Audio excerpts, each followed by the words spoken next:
بسم الله الرحمن الرحيم. أهلا بيكم أعزائي المشاهدين في قناة أخبار كل يوم. النهاردة كان عندنا ماتشين في الدوري المصري الممتاز. الماتش الأول بين أسوان والمصري، والماتش التاني بين الزمالك والإسماعيلي. تعالوا نشوف إيه اللي حصل في الماتشين دول. بالنسبة للماتش الأول، أسوان بيهزم المصري 2-1 في الوقت القاتل ويرتقي للمركز التاسع للدوري.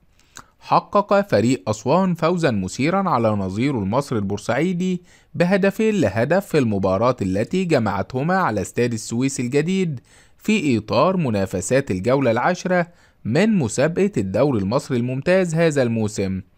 تقدم للمصري البورسعيدي بواسطة إلياس الجلاصي في الدقيقة السادسة، بينما تعادل لأسوان إسلام صلاح في الدقيقة 39.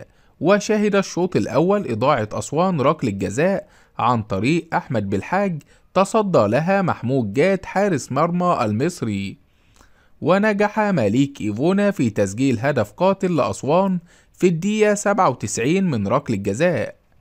بهذه النتيجة بيحتل فريق المصري البورسعيدي المركز ال11 برصيد 11 نقطة، بينما يأتي نادي أسوان في المركز التاسع برصيد 12 نقطة.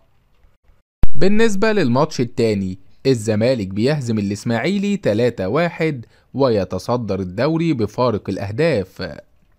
حقق فريق الزمالك فوزا مهما على الإسماعيلي بنتيجة 3-1 في المباراة التي جمعتهما مساء اليوم الخميس على استاد القاهرة الدولي ضمن منافسات الجولة العاشرة لمسابقة الدوري الممتاز.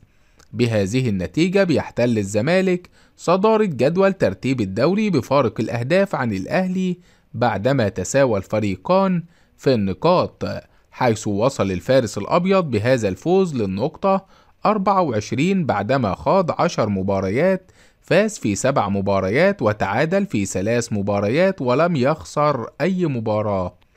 وسجل لاعبوه 20 هدفا وسكنت شباكه 4 أهداف، فيما تجمد رصيد الإسماعيلي عند 6 نقاط متزيلا جدول المسابقة.